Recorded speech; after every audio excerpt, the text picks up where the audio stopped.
Sejam muito bem-vindos ao canal Clube do Livro Audiobook. Inscreva-se no nosso canal e ative as notificações, assim você ficará por dentro dos próximos vídeos postados no YouTube. Deixe seu like e compartilhe o vídeo com algum amigo, assim você estará ajudando o canal a entregar o conteúdo a mais pessoas. Arrume a sua cama, de William Mate McRaven. Pequenas atitudes que podem mudar a sua vida e talvez o mundo. Em 21 de maio de 2014, tive a honra de proferir a aula inaugural dos alunos de graduação da Universidade do Texas, em Austin. Embora essa universidade seja minha alma mater, eu estava preocupado com a possibilidade de, sendo um oficial militar cuja carreira foi definida pela guerra, não encontrar boa acolhida entre os estudantes universitários. Mas, para minha enorme surpresa, os formandos abraçaram minha fala. Percebi que as 10 lições que aprendi no treinamento das Forças Especiais da Marinha dos Estados Unidos, que eram a base de meu discurso, tinham um apelo universal. Eram simples lições que ensinam a superar os testes dos SEALs, mas que são igualmente importantes para enfrentar os desafios da vida, não importa quem você seja. Nos últimos 3 anos, tenho sido parado na rua por companheiros que me contam suas histórias, como escaparam de tubarões, por que não tocaram o sino, ou como arrumar a cama todas as manhãs os ajudou a superar tempos difíceis. Todos queriam saber como as 10 lições me inspiraram durante minha carreira. Este livro é uma tentativa de responder a isso. Cada capítulo oferece o texto das lições individuais e traz ainda uma curta história sobre algumas pessoas que me inspiraram com sua disciplina, perseverança, honra e coragem. Espero que gostem. Capítulo 1. Comece o dia com uma tarefa feita. Se você quer mudar o mundo, comece arrumando a sua cama. Os alojamentos do campo de treinamento dos SEALs constituem um indescritível edifício de 3 andares localizado na praia de Coronado, na Califórnia, a cerca de 9 quilômetros do Oceano Pacífico. O prédio não tem ar-condicionado e à noite, com as janelas abertas, pode-se ouvir as ondas batendo contra a areia. Os dormitórios do alojamento são espartanos. No dormitório dos oficiais, onde eu dormia com 3 colegas, havia 4 camas, um armário para pendurar os uniformes e nada mais. Naquelas manhãs em que vivi no alojamento, eu pulava de minha prateleira e imediatamente iniciava o processo de arrumar a minha cama. Era a primeira tarefa do dia. Um dia que eu sabia seria cheio de inspeções de uniformes, longos períodos de natação, longas corridas, pistas de obstáculos e constante censura dos instrutores do SEAL. Atenção! Gritou o líder da turma, o segundo-tenente Daniel Stewart, quando o instrutor entrou no dormitório.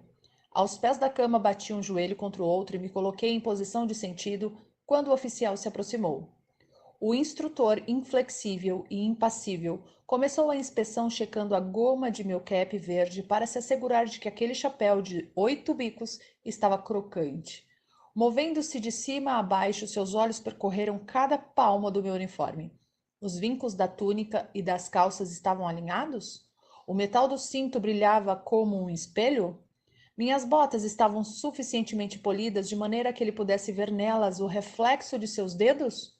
Contente de verificar que eu satisfazia o alto padrão esperado de um aspirante do SEAL, ele passou a inspecionar a cama.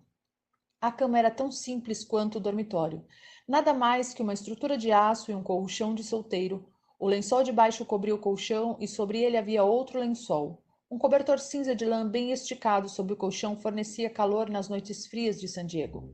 Um segundo cobertor estava primorosamente dobrado em forma de triângulo aos pés da cama. Um único travesseiro feito pelo Lighthouse for the Blind estava no alto da cama, perfeitamente alinhado com o cobertor dobrado nos pés. Esse era o padrão. Qualquer desvio nesse requisito poderia me levar a um mergulho, cair na água e depois rolar na praia até ficar coberto de areia da cabeça aos pés, o que eles chamavam de empanado de areia. Sem me mexer, eu podia ver o instrutor pelo canto do olho. Com um ar de enfado, ele olhou para a minha cama. Curvando-se, verificou os cantos dos lençóis e supervisionou o cobertor e o travesseiro para se assegurar de que estavam corretamente alinhados. Então, tirou do bolso uma moeda e atirou-a no ar várias vezes para certificar-se de que eu sabia que o teste final estava próximo. Com um último lançamento, a moeda voou bem alto e caiu sobre o chão com um ricochete. Pulou alguns centímetros para cima, suficientemente alto para o instrutor agarrá-la com a mão. Voltando-se para me encarar, o instrutor olhou dentro dos meus olhos e fez um aceno de cabeça. Nunca disse uma palavra. Arrumar a cama corretamente não seria motivo de elogio. Era o que se esperava de mim. Era a minha primeira tarefa do dia e executá-la bem era importante. Demonstrava disciplina, revelava minha atenção ao detalhe e, no fim do dia, seria um lembrete de que eu havia feito uma coisa da qual poderia me orgulhar, não importa quão pequena fosse. Durante toda a minha manhã na Marinha, arrumar a cama foi uma tarefa com que eu podia contar todos os dias, como um jovem SEAL a bordo do US Greyback, um submarino de operações especiais. Eu estava alojada na enfermaria, onde as camas eram empilhadas de 4 em 4, umas em cima das outras. O velho médico da enfermaria insistia que eu arrumasse minha cama todas as manhãs. Sempre observava que se as camas não estivessem arrumadas e o dormitório não estivesse limpo, como os marinheiros podiam esperar os melhores cuidados médicos?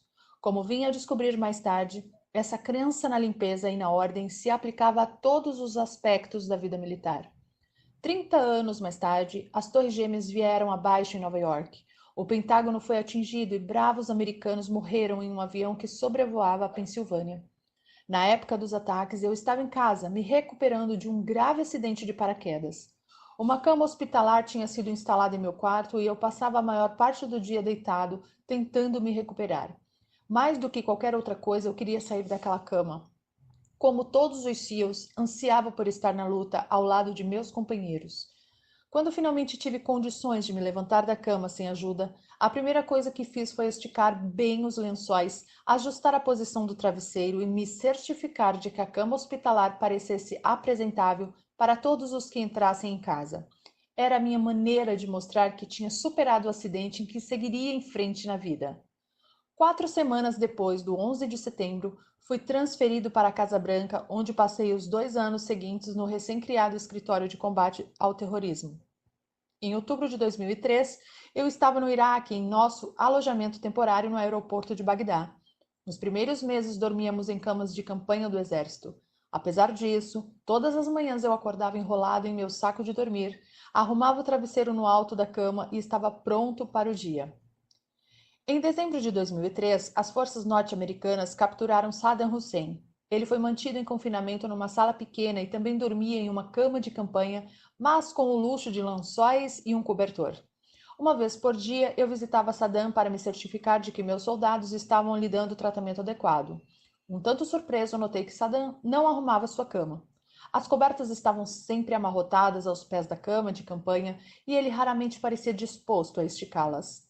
Durante os 10 anos seguintes, tive a honra de trabalhar com alguns dos melhores homens e mulheres que a minha nação já produziu, de generais a soldados rasos, de almirantes a marinheiros, de embaixadores a datilógrafos. Os americanos que serviam além-mar no esforço de guerra chegavam com total disposição, sacrificando muita coisa para proteger esta grande nação. Todos eles entendiam que a vida é dura e que às vezes pouco se pode fazer para influenciar o resultado do dia. Na guerra, soldados morrem, famílias sofrem, nossos dias são longos e cheios de momentos de ansiedade. Procuramos algo que possa nos dar consolo, que possa nos motivar a iniciar o dia, que possa nos dar orgulho num mundo quase sempre horrível. Mas não é só o combate, é a vida cotidiana que precisa dessa sensação de organização. Nada pode substituir a força e o conforto da fé. Mas às vezes, o simples ato de arrumar a cama pode nos dar o estímulo de que precisamos para começar o dia e a satisfação de terminá-lo bem. Se você quer mudar a sua vida, e talvez o mundo, comece arrumando a sua cama. Capítulo 2. Você não vai conseguir sozinho. Se você quer mudar o mundo, encontre alguém que o ajude a remar. No treinamento do SEAL, aprendi cedo a valorizar o trabalho em equipe e a necessidade de confiar em mais alguém para me ajudar a vencer as tarefas difíceis. Para aqueles de nós que éramos girinos na esperança de nos tornarmos homens rãs, um bote de borracha de 10 pés era usado para nos ensinar essa lição fundamental. Durante a primeira fase do treinamento, éramos obrigados a carregar o bote para todo lugar onde íamos. Erguendo-o sobre nossas cabeças, saíamos correndo do alojamento e atravessávamos a rodovia em direção ao refeitório. Corríamos para cima e para baixo nas dunas de Coronado, curvados sob seu peso. Remávamos sem parar de norte a sul ao longo da costa, batendo contra a arrebentação 7 homens, todos trabalhando juntos para levar o bote a seu destino. Porém, aprendemos algo mais em nossas viagens no bote. Vez ou outra, um dos membros da tripulação estava doente ou ferido, incapaz de se doar 100%. Muitas vezes, eu me sentia exausto depois de um dia de treinamento, ou abatido por causa de um resfriado ou de uma gripe. Nesses dias, os outros assumiam a responsabilidade. Remavam com força máxima, mergulhavam os remos mais fundo, ofereciam-me suas razões para me dar uma força extra, e quando era a minha vez, eu devolvia o favor. Aquele pequeno bote de borracha nos fez perceber que nenhum de nós conseguiria aguentar o treinamento sozinho. Nenhum SEAL seria capaz de combater sozinho. No final, todos precisávamos de quem nos ajude a enfrentar as dificuldades em tempos difíceis. Nunca a necessidade de ajuda foi mais evidente para mim do que 25 anos depois, quando comandei todos os SEALs da Costa Oeste. Eu era o comodouro do Grupo One das Forças Navais Especiais em Coronado, um capitão da Marinha. A essa altura, eu já passara décadas liderando os SEALs ao redor do mundo. Eu estava fora em um salto de paraquedas de rotina quando a situação se complicou terrivelmente. Voávamos em um C-130 Hércules a 3.600 metros de altitude, nos preparando para o salto. Pelo fundo da aeronave, pude ver um lindo dia californiano. Nenhuma nuvem no céu. O Oceano Pacífico estava calmo e daquela altitude podia-se avistar a fronteira do México a poucos quilômetros de distância. O mestre de salto gritou: "Preparar!" Então, na ponta da rampa, pude ver o chão lá embaixo. O mestre me encarou nos olhos, sorriu e gritou: "Vá, vá, vá!" Mergulhei para fora da aeronave com os braços totalmente estendidos e as pernas levemente dobradas para trás. A rajada de vento proveniente da hélice me empurrou para frente, até que meus braços apanharam ar e eu estabilizei. Verifiquei rapidamente o altímetro para ter certeza de que não estava girando, e depois olhei em volta para me certificar de que nenhum outro paraquedista estava perto demais. Em 20 segundos, eu tinha caído a uma altitude de 1.700 metros. De repente, olhei para baixo e vi que um companheiro tinha deslizado por baixo de mim e interceptava meu caminho em direção ao solo. Ele puxou a corda do paraquedas e pude notar o paraquedas piloto liberando o velame principal da mochila. Imediatamente apertei os braços dos lados do corpo, forçando a cabeça para baixo na tentativa de escapar do velame que eclodia. Tarde demais. O velame explodiu diante de mim como um airbag, me atingindo a 190 km por hora. Meu corpo ricocheteou e rodopiou fora de controle.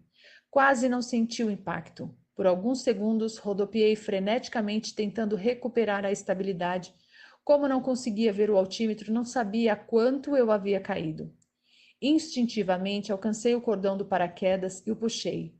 O paraquedas piloto se soltou do pequeno bolso nas costas da mochila, mas se enrolou em minha perna enquanto eu continuava caindo em direção ao solo.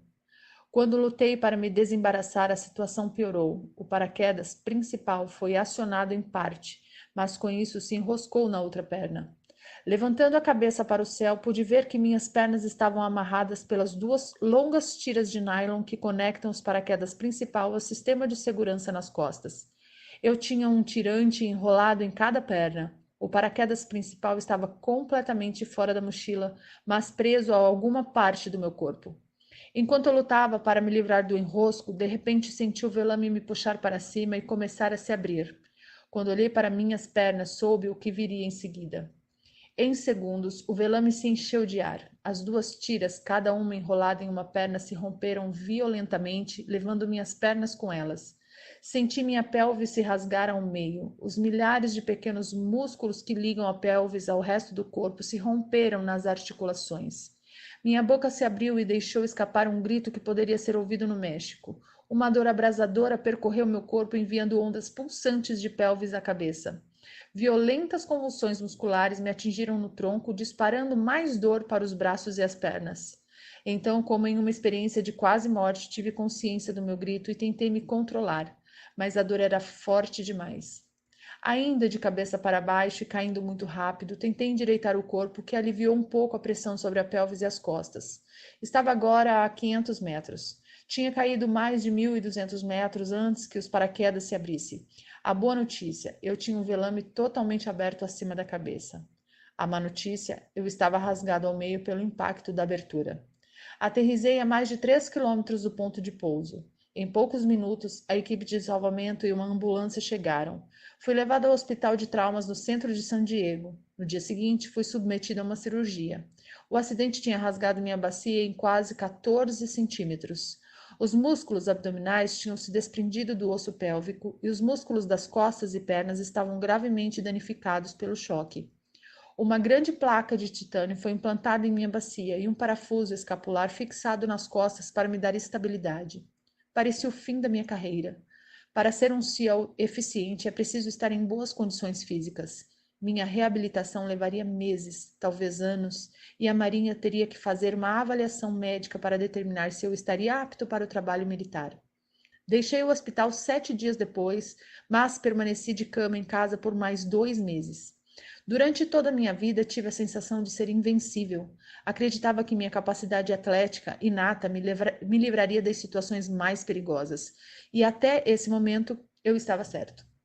Muitas vezes durante a minha carreira enfrentei incidentes que puseram minha vida em risco, colisões aéreas em outros saltos, descida descontrolada em um mini submarino, pouso de centenas de pés quase fora de uma plataforma de petróleo, prisão sob um barco afundando, explosão prematura de uma demolição e incontáveis outros acidentes em que um átimo de segundo decide o destino entre viver e morrer. Todas as vezes tinha conseguido tomar a decisão correta e todas as vezes estava fisicamente preparado para vencer o desafio. Não dessa vez. Agora deitado em uma cama, tudo o que eu sentia era autopiedade. Mas isso não duraria muito tempo. Minha mulher, Georgian, cumpria o papel de enfermeira. Limpava meus ferimentos, dava-me as injeções necessárias diariamente e trocava meu papagaio. Porém, o mais importante me lembrava de quem eu era. Nunca havia desistido de nada em minha vida e ela me garantia que não o faria agora. Ela não me permitia sentir pena de mim mesmo. Era o tipo de amor durão de que eu precisava, e à medida que os dias passavam, eu melhorava. Meus amigos me visitavam, ligavam constantemente, me ajudavam no que fosse necessário. Meu chefe, o almirante Eric Wonson, encontrou uma maneira de conseguir que a Marinha conduzisse uma avaliação médica que me permitisse continuar servindo como SEAL. Esse apoio praticamente salvou minha carreira. Durante o período em que servi as equipes do SEAL, tive muitos contratempos e a cada vez alguém se apresentava para me ajudar. Alguém que acreditava em minha capacidade, alguém que arriscava sua reputação para promover minha carreira. Nunca esqueci essas pessoas e sei que tudo o que conquistei na vida foi com a ajuda de outros. Ninguém está livre de momentos trágicos na vida. Como o bote de borracha que usávamos no treinamento básico do SEAL, só uma boa equipe pode nos ajudar a cumprir o nosso destino. Ninguém consegue remar sozinho. Encontre alguém para compartilhar sua vida. Faça tantos amigos quanto possível e nunca esqueça que seu sucesso depende de outros. Capítulo 3. Tudo o que importa é o tamanho do coração. Se você quer mudar o mundo, avalie as pessoas pelo tamanho do coração. Corri para a praia com as nadadeiras pretas de borracha sob o braço direito e a máscara na mão esquerda. Chegando à posição de descansar, enterrei as nadadeiras na areia macia, apoiando uma contra a outra para formar uma tenda. À direita e à esquerda estavam os outros alunos, vestindo camisetas verdes, calções de banho caqui, sapatos de neoprene e um pequeno colete salva-vidas. Nos preparávamos para os nossos 3 quilômetros de natação matinal. O colete salva-vidas era uma pequena peça de borracha que só inflava quando se puxava uma alça. Entre os alunos, era uma vergonha usar o salva-vidas. Entretanto, os instrutores do SEAL inspecionavam cada colete antes dos exercícios de natação. Essa inspeção também dava aos instrutores a oportunidade de nos constranger e humilhar. Naquele dia, as ondas em Coronado alcançavam mais de 2 metros de altura e vinham em linhas de 3, arrebentando com o estrondo que fazia o coração de cada aluno bater mais rápido. Quando o instrutor se aproximou, veio diretamente ao rapaz à minha direita. O aluno, um recruta recém-chegado, devia ter 1,60 m de altura. O instrutor, um veterano do Vietnã, muitas vezes condecorado, tinha 1,90 m e cresceu diante do rapazinho. Depois de inspecionar o colete salva-vidas do aluno, o instrutor olhou por cima do ombro esquerdo para a arrebentação e se abaixou para pegar as nadadeiras do garoto. Segurando-as bem perto do rosto do marinheiro, disse com calma: "Você quer mesmo ser um homem rã?" O marinheiro endireitou o corpo com um ar de desafio e gritou: "Sim, instrutor, quero." "Você é um homenzinho minúsculo", disse o instrutor, balançando as nadadeiras diante do rosto do garoto. "Aquelas ondas ali poderiam partir você ao meio." Fez uma pausa e olhou para o mar. "Acho melhor você pensar no assunto antes de se machucar." Pelo canto do olho, pude ver que o maxilar do rapaz se retesou. "Não vou desistir", ele respondeu, prolongando cada palavra. Então o instrutor se curvou e sussurrou alguma coisa no ouvido do aluno. Não consegui distinguir as palavras acima do ruído das ondas. Depois que todos os recrutas foram inspecionados, os instrutores nos mandaram para a água e começamos a nadar. Uma hora depois, quando atravessei de volta a arrebentação, o jovem marinheiro já estava na praia. Tinha terminado o exercício entre os primeiros. Mais tarde naquele dia, chamei-o de lado e perguntei o que o instrutor tinha lhe sussurrado. "Prove que estou errado." Todo o treinamento do SEAL consistia em provar alguma coisa. Provar que tamanho não importa, provar que cor da pele não muda nada, provar que dinheiro não faz ninguém melhor, provar que determinação e coragem são sempre mais importantes que talento. Tive a sorte de aprender essa lição um ano após o início do treinamento. Quando embarquei no ônibus municipal no centro de San Diego, estava animado com a possibilidade de visitar as instalações do Centro de Treinamento Básico do SEAL na Baía de Coronado. Eu era um aspirante de primeira classe num cruzeiro de verão como parte do corpo de treinamento de oficiais da Reserva da Marinha, Naval Reserve Officers Training Corps. Como aspirante de primeira classe, eu estava entre o primeiro e o segundo ano da faculdade e, se tudo corresse bem, esperava ser transferido no verão seguinte para o treinamento do SEAL. Estávamos no meio da semana e obtive permissão do meu instrutor no ROTC para me desviar do treinamento planejado a bordo de um dos navios ancorados no porto e partir para Coronado. Saltei do ônibus diante do famoso Hotel Del Coronado e caminhei cerca de 2 quilômetros até o lado da praia onde ficava a base naval anfíbia. Passei por vários edifícios da época da Guerra da Coreia que abrigavam as equipes 11 e 12 da demolição submarina. Na fachada de um prédio baixo de tijolos via-se uma placa de madeira que mostrava Freddy the Frog, um grande anfíbio verde e palmípede carregando uma bomba de TNT e fumando um charuto. Era o lar dos homens rãs da costa oeste, intrépidos guerreiros de máscara de mergulho e nadadeiras cujos ancestrais tinham varrido as praias do Iwo Jima, Tarawa, Guam e Incheon. Meu coração começou a bater um pouco mais rápido. Era onde eu iria estar em um ano. Depois que passei pelos prédios das equipes da demolição submarina, o próximo edifício pertencia ao Grupo One do SEAL. Na época, uma nova geração de guerreiros da selva que tinha ganhado fama no Vietnã como alguns dos homens mais durões das Forças Armadas. Outra grande placa de madeira mostrava Sam the SEAL, uma foca com uma espada na mão e uma capa preta em volta dos ombros. Como fiquei sabendo mais tarde, os homens rãs e os SEALs eram uma coisa só. Todos os homens eram graduados no treinamento SEAL, eram todos homens rãs de coração. Finalmente me aproximei do último prédio governamental do lado da praia onde ficava a base naval. Na fachada do edifício lia-se Treinamento Básico de Demolição Submarina do SEAL. Ladeando a estrada principal estavam 2 instrutores cercados por jovens cadetes secundaristas. Os 2 instrutores eram muito mais altos que os estudantes. O suboficial sênior Dick Ray tinha 1,90 m, ombros largos, cintura fina, pele bronzeada e um bigode preto em forma de lápis. Era exatamente como eu esperava que um SEAL se parecesse. Ao lado dele estava o suboficial Jenny Wance, com mais de 1,80 m. Wance tinha a estrutura de um defensor de futebol americano, com bíceps imponentes e um olhar de aço que evitava que qualquer pessoa se aproximasse demais. Os cadetes foram conduzidos para dentro do edifício. Com certa apreensão, eu os segui e parei diante da recepção.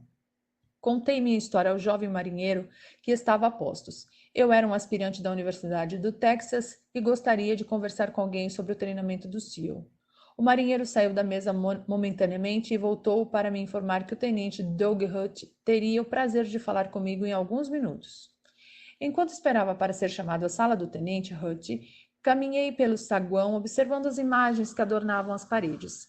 Eram fotos dos SEALs no Vietnã, rapazes emergindo do lobo profundo do delta do Mekong, imagens de pelotões do SEAL camuflados retornando de uma missão noturna, homens carregados de armas automáticas e cartucheiras de munição embarcando em um bote pela selva dentro. Na outra ponta do saguão, vi que um homem também olhava as fotos. Pelo traje, percebia-se que era um civil de constituição frágil e cabelos ralos e pretos à la Beatles puxados atrás da orelha. Parecia estupefato diante daqueles incríveis guerreiros cujas ações estavam representadas nas fotos.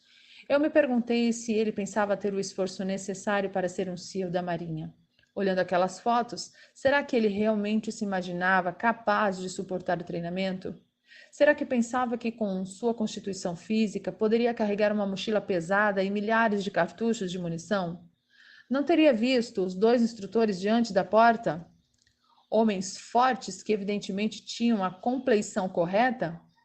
Senti uma pontada de tristeza de que alguém tivesse iludido o sujeito, talvez encorajando-o a deixar sua vida confortável como civil para tentar o treinamento do SEAL. Minutos depois, o marinheiro da recepção veio caminhando pelo corredor e me conduziu à sala do tenente Hutt. Doug Hutt era um típico recrutador do SEAL. Alto, musculoso, cabelos castanhos ondulados, parecia muito elegante no uniforme caque da marinha. Sentei-me numa cadeira diante da mesa de Hutt e conversamos sobre o treinamento do SEAL e as exigências do programa. Hutt me falou de sua experiência no Vietnã e de como seria a vida se eu conseguisse me graduar no treinamento. Pelo canto do olho eu ainda conseguia ver o homem em trajes civis que continuava vendo as fotos expostas na parede. Como eu, ele deveria estar aguardando para ver o tenente Hutt, na esperança de aprender mais sobre o treinamento. Confesso que me senti bem por ser evidentemente mais forte e mais preparado do que aquele homem que julgava ser capaz de sobreviver aos rigores do treinamento para se tornar um SEAL. No meio da conversa, o tenente Hutt de repente parou de falar, levantou a cabeça e gritou para o homem que estava no saguão: "Ei!" Eu me levantei quando Hutt fez sinal para que ele viesse à sua sala. "Bill, este é Tommy Norris", ele disse, dando no homem magro um forte abraço. Tommy foi o último a receber a medalha de honra do SEAL por serviços prestados no Vietnã. Hutt acrescentou. Norris sorriu, um tanto constrangido com a apresentação. Sorri também, apertei sua mão e ri de mim mesmo. Aquele homem aparentemente frágil, de cabelos ralos, que eu suspeitava que fosse incapaz de passar pelo treinamento, era o tenente Tom Norris. Tom Norris, que havia servido no Vietnã e que por noites seguidas havia ultrapassado as linhas inimigas para resgatar 2 pilotos que tinham sido abatidos. Aquele homem era Tom Norris, que em outra missão fora baleado no rosto por forças norte-vietnamitas e abandonado para morrer antes de ser resgatado pelo suboficial Mike Tarleton, que mais tarde também recebeu a medalha de honra por essa ação. Aquele era Tom Norris, que depois de ferido lutara para ser aceito na primeira equipe de resgate de reféns do FBI. Aquele homem calmo, reservado e humilde era um dos mais valentes soldados na longa história dos SEALs. Em 1969, Tom Norris quase foi excluído do treinamento. Disseram que ele era pequeno demais, magro demais, fraco demais. Porém, como jovem marinheiro da minha turma, Norris provou que todos estavam errados e mais uma vez mostrou que não é o tamanho das nadadeiras que contam, mas o tamanho do coração. Capítulo 4. A vida não é justa. Siga em frente. Se você quer mudar o mundo, deixe de ser um injustiçado e siga em frente. Corri até o topo da duna de areia e, sem hesitar, me atirei do outro lado, a toda velocidade em direção ao Oceano Pacífico. Inteiramente vestido em meu uniforme, chapéu de aba curta e botas de combate, mergulhei de cabeça nas ondas que arrebentavam na praia do Coronado, na Califórnia. Quando saí da água, todo ensopado, vi um instrutor do SEAL de pé na duna. De braços cruzados e um olhar penetrante que cortava a névoa da manhã, ouvi ele gritar: Você sabe o que fazer, Sr. Mac? De fato, eu sabia. Com falso entusiasmo, gritei um caloroso "Huiá!" a plenos pulmões e caí de cara na areia fofa, rolando de um lado para o outro até que nenhuma parte do uniforme ficasse limpa. Então, como se não bastasse, me sentei, enfiei as mãos fundo no chão e atirei areia no ar para garantir que ela penetrasse em cada fenda do meu corpo. Em algum momento, em algum ponto do treinamento físico da manhã, eu tinha cometido uma violação das regras do SEAL. Minha punição era saltar na área de arrebentação, rolar no chão e me transformar num empanado de areia. Em todo o treinamento do SEAL, não tinha nada mais desconfortável do que isso. Havia muitas coisas mais dolorosas e mais exaustivas, porém, ser um empanado de areia testava a nossa paciência e determinação. Não só porque você passava o resto do dia com a areia escorrendo pelo pescoço, debaixo dos braços e entre as pernas, mas porque tornar-se um empanado de areia era um castigo totalmente sem critério. Não tinha lógica. Você se tornava um empanado de areia por simples capricho do instrutor. Para muitos recrutas, era difícil aceitar isso. Aqueles que se esforçavam para ser os melhores esperavam ser recompensados por seu desempenho fora de série. Às vezes até eram, e então, de novo, não eram mais. Às vezes, tudo que recebiam por seu esforço era água e areia. Sentindo que já estava suficientemente coberto de areia, corri até o instrutor e gritei: "Ruia!" novamente e me coloquei em posição de sentido. Olhando-me de cima a baixo para ver se eu cumpria seu padrão de excelência em matéria de empanado de areia, estava o tenente Philip L. Martin, chamado pelos amigos de Mock. Eu, porém, não possuía essa intimidade. Mock Martin era o homem rã por excelência. Nascido e criado no Havaí, era tudo o que eu queria ser como oficial do SEAL. Veterano do Vietnã, dominava toda e qualquer arma do arsenal do SEAL. Era um dos melhores mergulhadores e, como havaiano nato, tinha uma habilidade na água que poucos, se é que haveria algum, seriam capazes de igualar. Sr. Mac, você tem alguma ideia de por que é um empanado de areia esta manhã? Disse Martin de maneira calma, mas inquisitiva. Não, instrutor Martin, respondi respeitosamente. Porque a vida não é justa, Sr. Mac. E quanto mais cedo o senhor aprender isso, melhor o senhor será. Um ano depois, o tenente Martin e eu já tínhamos intimidade. Eu completara o treinamento do SEAL e ele fora designado para o centro de treinamento da equipe 11 de demolição submarina em Coronado. Quanto mais eu conhecia Mock, maior era meu respeito por ele.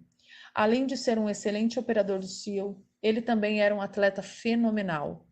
No início dos anos 1980, estava na linha de frente dos maníacos por triatlon. Tinha um lindo estilo livre de natação em mar aberto. Suas coxas e panturrilhas eram fortes e o conduziam sem esforço por grandes distâncias, mas sua maior vantagem era no ciclismo. Ele e a bicicleta pareciam ter sido feitos um para o outro. Todas as manhãs ele montava em sua bike e pedalava 50 quilômetros pelas praias. Uma ciclovia plana corria paralela ao Oceano Pacífico e ligava a cidade de Coronado à cidade de Imperial Beach.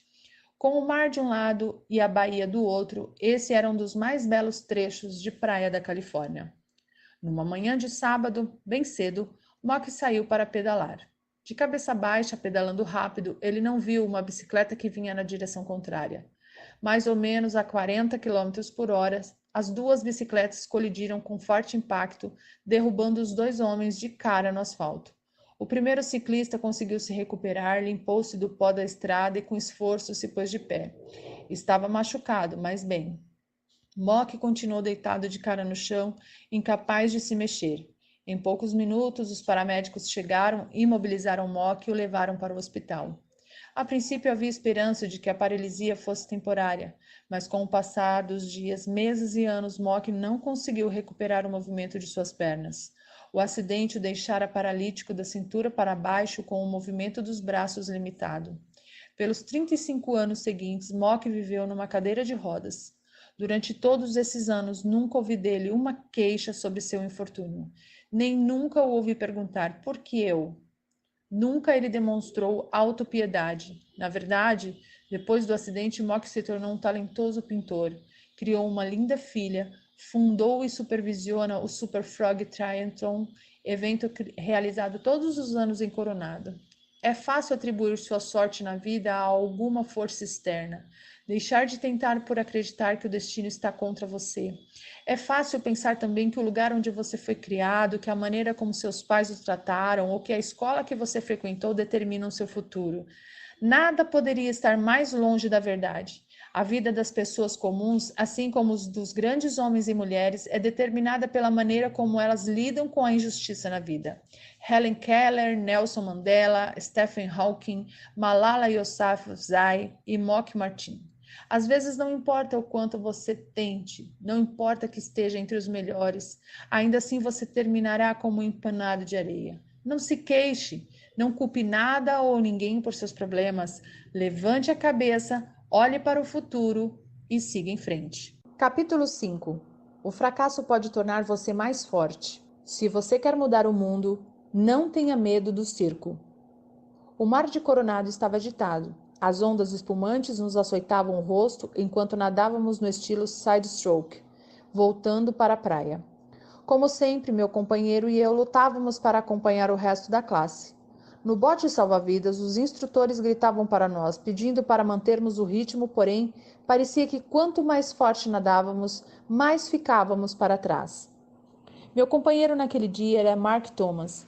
Como eu, Mark foi comissionado através do ROTC. Ele era formado no Instituto Militar da Virgínia e um dos melhores nadadores de longa distância da classe. No treinamento do SEAL, seu companheiro de natação era o colega em quem você confiava e que o apoiaria em todas as circunstâncias. Era ele que você ficava amarrado nos mergulhos, ele era seu parceiro nos longos exercícios de natação. Ele o ajudava a estudar, mantinha-o motivado e se tornava seu maior aliado durante todo o treinamento. E como companheiros, se um de vocês fracassasse, ambos sofreriam as consequências. Era a maneira de os instrutores reforçarem a importância do trabalho em equipe. Quando completamos o nado e chegamos à praia, um instrutor do SEAL nos aguardava. Baixar, gritou o instrutor. Era a ordem para descer para a posição de flexões. Costas retas, braços totalmente esticados, cabeça elevada. Vocês dois se consideram oficiais? Não havia por que responder. Ambos sabíamos que ele ia continuar. Oficiais do SEAL, dão um exemplo. Não chegam em último lugar nos exercícios de natação. Não criam constrangimento para a classe. O instrutor caminhou à nossa volta, chutando areia na nossa cara. Não acredito que os senhores vão conseguir. Não acho que tenho o que é preciso para ser um oficial do SEAL. Puxando um caderninho preto do bolso traseiro, ele olhou para nós com repulsa e anotou alguma coisa. Vocês dois vão para a lista do circo. E balançou a cabeça. Terão sorte se conseguirem sobreviver mais uma semana. O circo era a última coisa que Mark e eu queríamos. O circo acontecia todas as tardes no final do treinamento.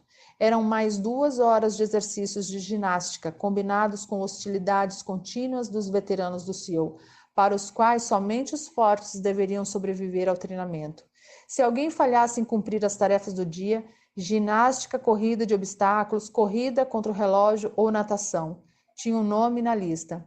Aos olhos dos instrutores, era um fracasso. O que fazia o circo tão temido pelos alunos não era apenas o sofrimento adicional, mas o fato de saber que no dia seguinte estaríamos exaustos dos exercícios extras e por estarmos tão cansados, não conseguiríamos atingir o padrão exigido.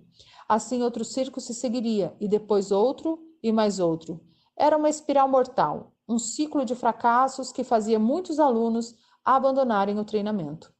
Quando os demais alunos completaram as tarefas do dia, Mark e eu, ao lado de vários outros, nos reunimos no asfalto abrasivo para iniciar outra longa sessão de ginástica. Naquele dia, como havíamos sido os últimos na natação, os instrutores tinham adaptado o circo para nós. Abdominais, muitos e muitos abdominais, combinados com movimentos de tesoura com as pernas, exercícios concebidos para fortalecer o abdômen e as coxas, de modo a nos dar força para vencer os intermináveis exercícios de natação em mar aberto, e planejados também para arrebentar com qualquer um. O aluno se deitava de costas com as pernas bem estendidas e as mãos atrás da cabeça. Acompanhando a contagem do instrutor, ele movia as pernas para cima e para baixo no movimento de chute. Em nenhum momento era permitido dobrar os joelhos. Dobrar os joelhos era visto como fraqueza inadmissível em homens rãs. O circo era um castigo. Centenas de abdominais, flexões, elevações na barra e série de 8 movimentos. Quando o sol já se punha, Mark e eu mal podíamos nos mexer. O fracasso tinha um preço.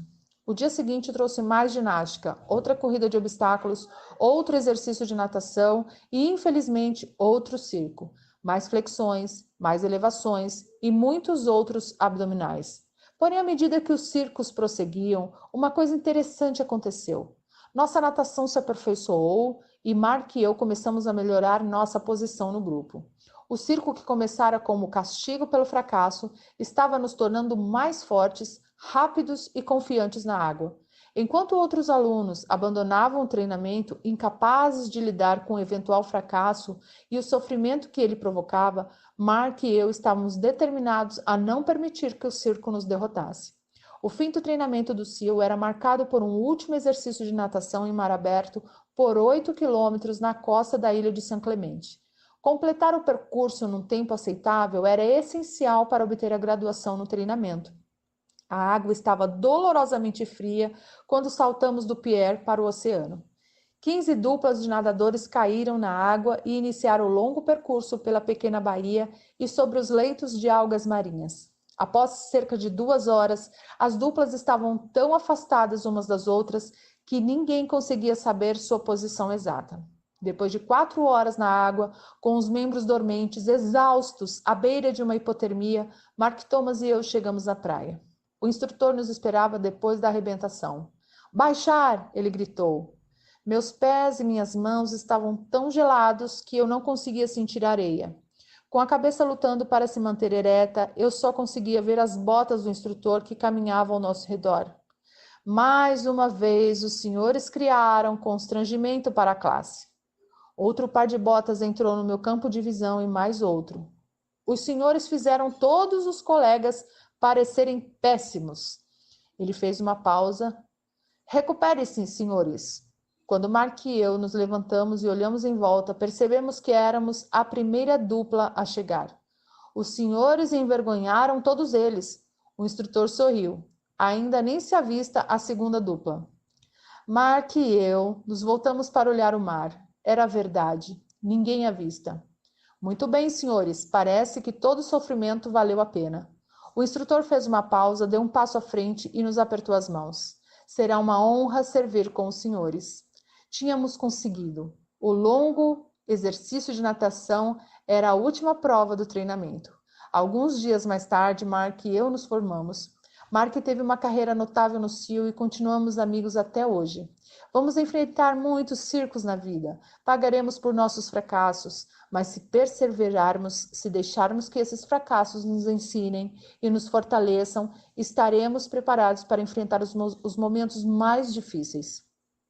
Em julho de 1983, tive um desses momentos.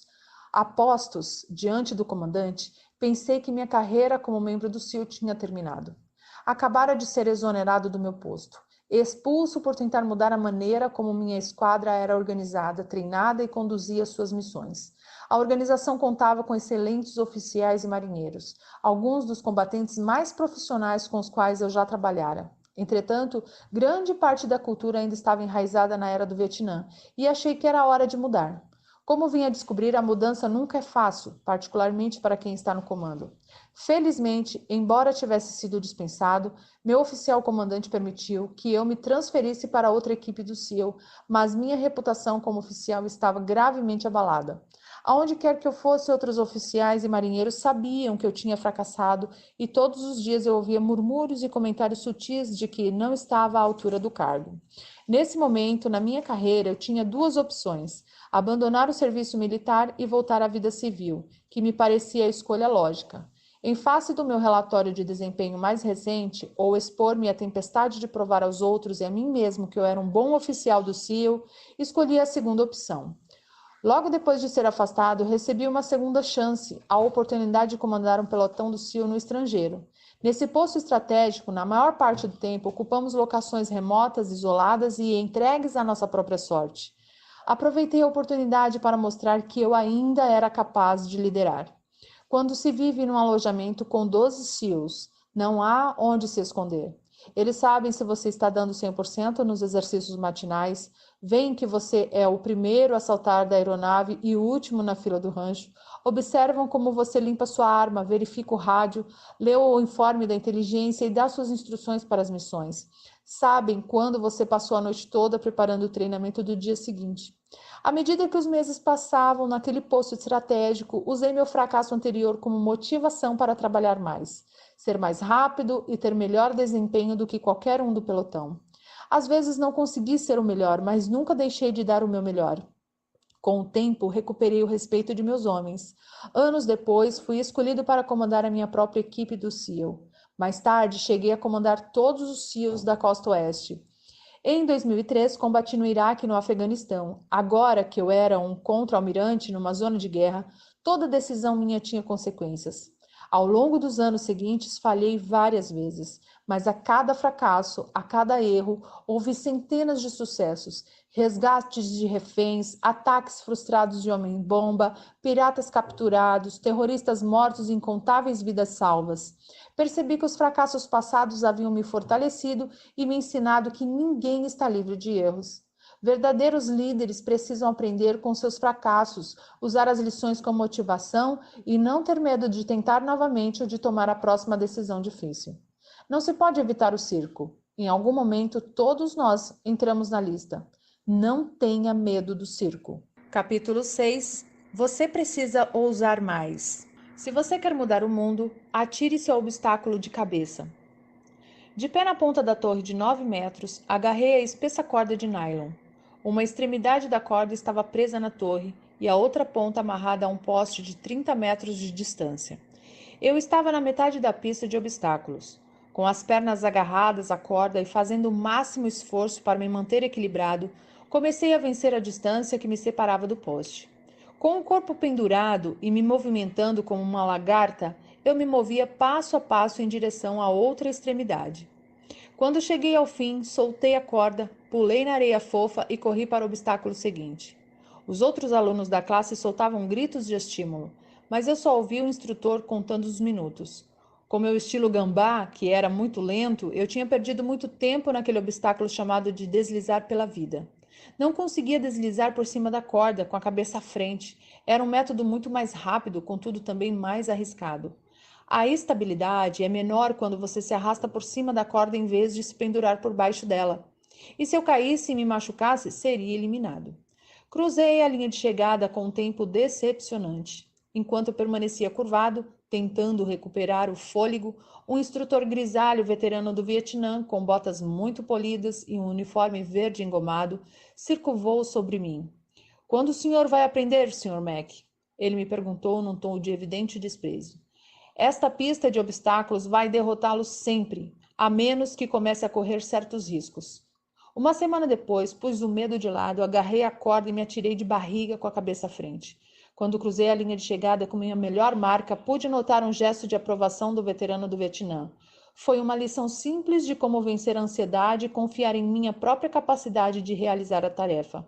Essa lição me seria muito útil nos anos vindouros. Iraque, 2004. A voz do outro lado do rádio estava calma, mas revelava uma urgência evidente. Os 3 reféns que procurávamos tinham sido localizados. Terroristas de Al-Qaeda os mantinham numa área de custódia de prisioneiros na periferia de Bagdá. Infelizmente, o serviço de inteligência informara que os terroristas estavam prestes a remover os homens. Por isso, tínhamos que agir rapidamente. O tenente-coronel do Exército, no comando da missão de resgate, me avisou que teríamos de conduzir um ataque perigoso à luz do dia.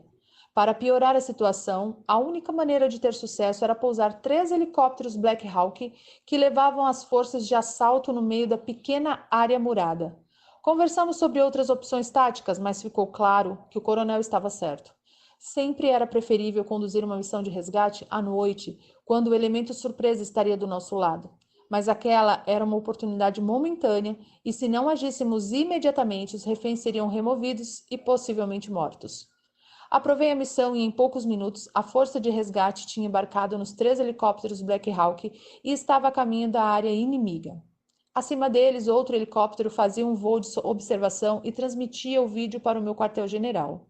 Em silêncio, vi quando os 3 helicópteros voaram baixo sobre o deserto.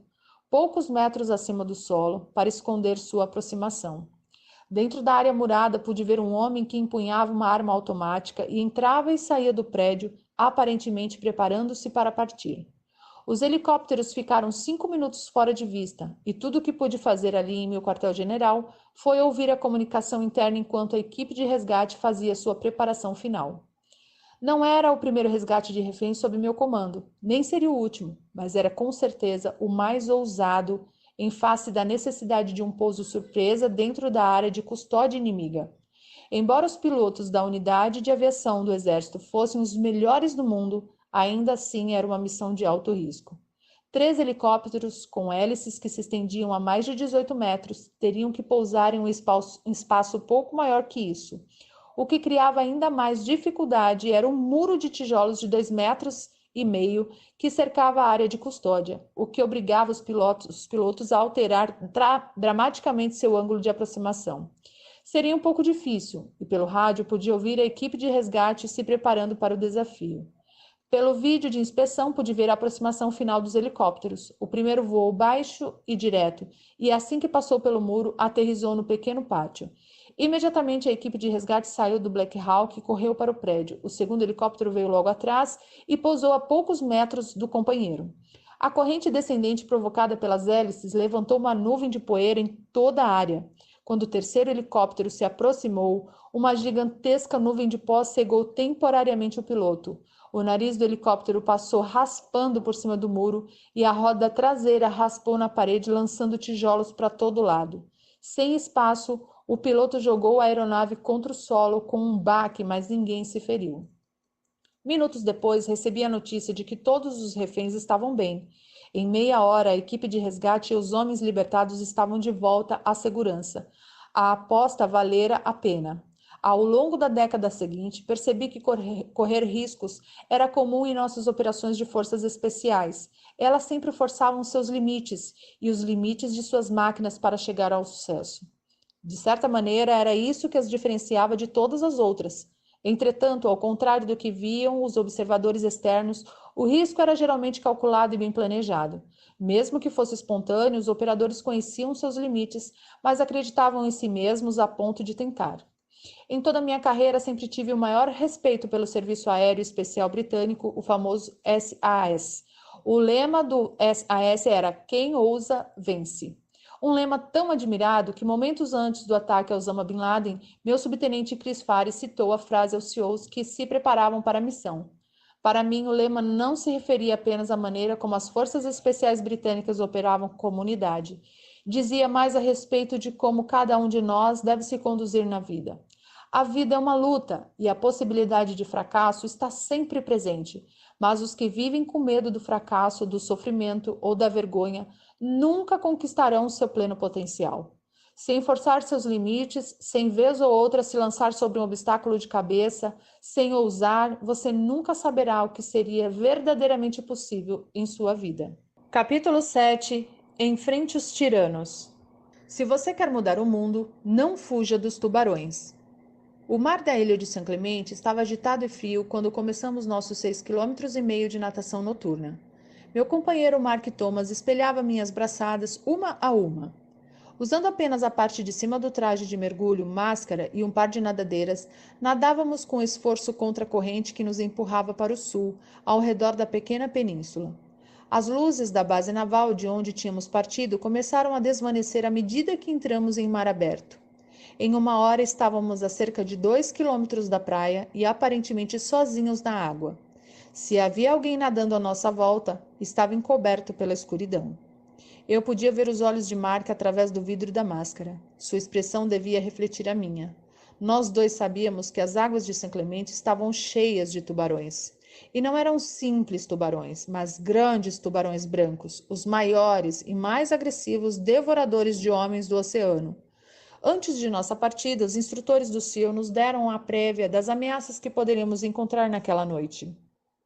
Havia tubarões leopardos, tubarões sombreiros, tubarões martelos, porém os mais temidos era o grande tubarão branco. Era um tamanho inquietante, Era um tanto inquietante estar sozinho à noite no meio do oceano, sabendo que, espreitando sob a superfície, estava uma criatura pré-histórica à espera de me partir ao meio. Mas nós dois queríamos tanto ser seals que nada naquela noite iria nos deter. Se tivéssemos que lutar contra tubarões, estávamos preparados. Nosso objetivo, que eu considerava honrado e nobre, nos dava coragem, uma qualidade notável. Nada nem ninguém poderia impedir nosso caminho. Sem coragem, os outros o definiriam por nós. Sem ela, estaríamos à mercê das tentações da vida. Sem ela, os homens seriam governados por tiranos e déspotas. Sem ela, nenhuma grande sociedade poderia florescer. Sem coragem, os tiranos dominariam o mundo. Com ela, podemos conquistar qualquer objetivo. Com coragem, podemos desafiar e derrotar o mal. Saddam Hussein, ex-presidente do Iraque, estava sentado na ponta de um catre do exército, vestindo apenas um macacão laranja, tendo sido capturado pelas forças norte-americanas 24 horas antes, era agora prisioneiro dos Estados Unidos. Quando abri a porta para os novos chefes do governo do Iraque, Saddam permaneceu sentado. Um sorriso sarcástico passou por seu rosto e não se via sinal de remorso ou submissão em sua atitude. Imediatamente, os 4 líderes iraquianos começaram a gritar com Saddam, mas a uma distância segura. Com um olhar de desprezo, Saddam lançou a eles um sorriso devastador e fez sinal para que se sentassem. Temendo ainda o antigo ditador, cada um deles pegou uma cadeira dobrável e se sentou. Os gritos e as acusações continuaram, mas lentamente foram diminuindo quando o ditador começou a falar. No governo de Saddam Hussein, o partido Baath fora responsável pela morte de milhares de xiitas e dezenas de milhares de curdos. Saddam havia assassinado pessoalmente alguns de seus próprios generais que ele julgou desleais. Embora eu estivesse convencido de que Saddam jamais voltaria a ser uma ameaça para outros homens presentes, os líderes iraquianos não tinham certeza disso. O medo em seus olhos era evidente. Aquele homem, o açougueiro de Bagdá, tinha aterrorizado cada uma nação durante décadas. Oculto à personalidade lhe garantira seguidores da pior espécie. Seus seguidores tinham brutalizado inocentes e obrigado milhares de pessoas a fugir do país. Ninguém no Iraque mostrara coragem de desafiar o tirano. Eu não tinha dúvida de que aqueles novos líderes ainda temiam que Saddam fosse capaz de fazer, mesmo atrás das grades. Se o propósito da reunião era mostrar a Saddam que ele não tinha mais poder, estava sendo um fracasso. Naqueles breves momentos, Saddam conseguira intimidar e assustar a nova liderança governamental. Parecia mais confiante do que nunca. Quando os líderes saíram, instruí meus guardas a isolar o ex-presidente numa pequena sala. Visitantes não seriam permitidos e os guardas receberam ordens de não falar com Saddam. Ao longo do mês seguinte, visitei aquela pequena sala todos os dias. E todos os dias, Saddam se levantou para me cumprimentar e todos os dias, sempre sem falar, fiz sinal a ele para que voltasse a seu catre. A mensagem era clara, ele não era mais importante. Não podia mais intimidar os que o cercavam. Não podia mais incutir medo em seus subalternos. O palácio resplandecente não existia mais. Tampouco as criadas, os servidores, os generais. Acabara-se o poder. A arrogância e a opressão que definiram seu governo tinham chegado ao fim. Jovens e corajosos soldados americanos enfrentaram sua tirania e agora ele não ameaçava mais ninguém. 30 dias depois, transferi Saddam Hussein para uma unidade militar adequada e 1 ano mais tarde os iraquianos o enforcaram por seus crimes contra a nação. Tiranos são sempre iguais, não importa onde estejam, no pátio da escola, no local de trabalho ou governando um país por meio do terror. Eles prosperam onde há medo e intimidação. Extraem sua força dos tímidos e fracos. São como tubarões que sentem o medo na água, circulam para ver se sua presa está lutando e investigam se sua vítima é fraca. Se você não encontra coragem para enfrentá-los, eles atacam. Na vida, para conquistar objetivos para completar a natação noturna, teremos que ser homens e mulheres de grande coragem. Essa coragem está dentro de todos nós. Cave bem fundo e você vai encontrá-la em abundância. Capítulo 8. Mostre-se à altura da ocasião. Se você quer mudar o mundo, dê o seu melhor nos momentos mais sombrios. Parado na pequena restinga arenosa, eu olhava do outro lado da baía a fila de navios de guerra ancorados diante da base naval de San Diego. Entre os navios e o nosso ponto de partida, na baía da cidade, estava ancorado um pequeno navio que naquela noite seria o nosso alvo. Nossa turma tinha passado os últimos meses aprendendo a usar o equipamento básico de mergulho e também o mais avançado com um tanque de oxigênio de circuito fechado Emerson, que não lançava borbulhas. Aquela noite seria o auge da fase de mergulho, a parte tecnicamente mais difícil do treinamento básico do SEAL. Nosso objetivo era nadar 2 quilômetros abaixo da superfície, cruzando a baía do ponto de partida até onde o navio estava ancorado. Sob seu casco, devíamos instalar uma mina magnética de treinamento na quilha e então, sem ser percebidos, voltar à praia. O equipamento Emerson era morbidamente chamado de aparelho mortal. Sabia-se que vez ou outra ele não funcionava bem e, segundo o folclore do SEAL, recrutas tinham morrido ao longo dos anos usando o Emerson. Naquela noite, a visibilidade na Baía de San Diego estava tão ruim que não conseguíamos ver um palmo diante do nariz. Tudo o que tínhamos era uma lanterna química verde para iluminar nossa bússola. Para piorar as coisas, a neve estava cada vez mais densa. A neblina pairava sobre a baía, nos impedindo de traçar o rumo até nosso alvo. Se o perdêssemos, nos veríamos no canal de atracação.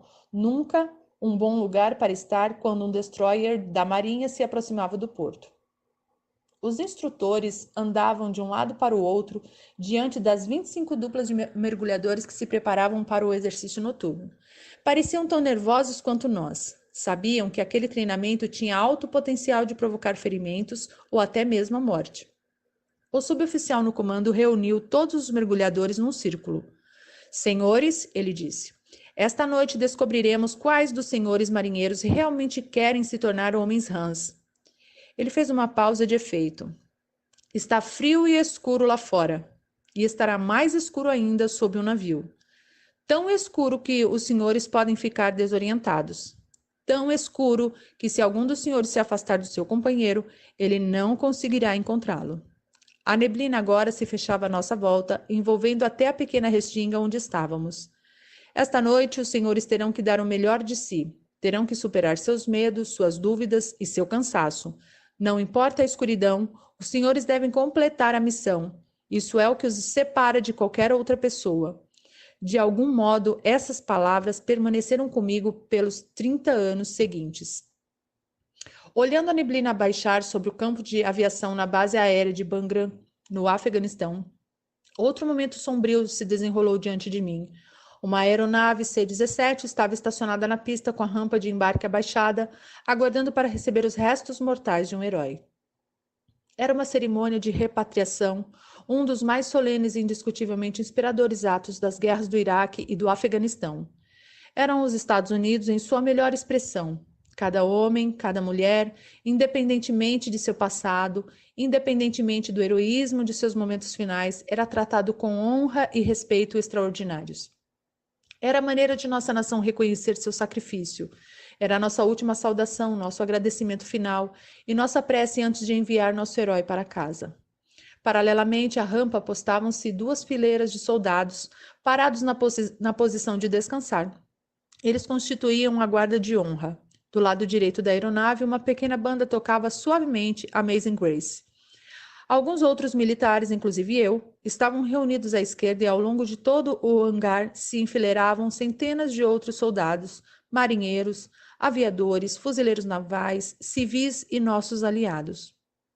Todos tinham vindo prestar sua última homenagem. Nesse momento, chegou o veículo que transportava os restos mortais. 6 homens da unidade a que pertencia o militar morto, carregando o caixão com a bandeira, caminharam lentamente entre a guarda de honra em direção ao avião. Depositaram o ataúde no meio do compartimento de carga e fizeram sua última saudação. Na ponta do caixão, o pastor inclinou a cabeça respeitosamente e leu uma passagem de Isaías 6, capítulo 6, versículo 8. Então ouvi a voz do Senhor conclamando: Quem enviarei? Quem irá por nós?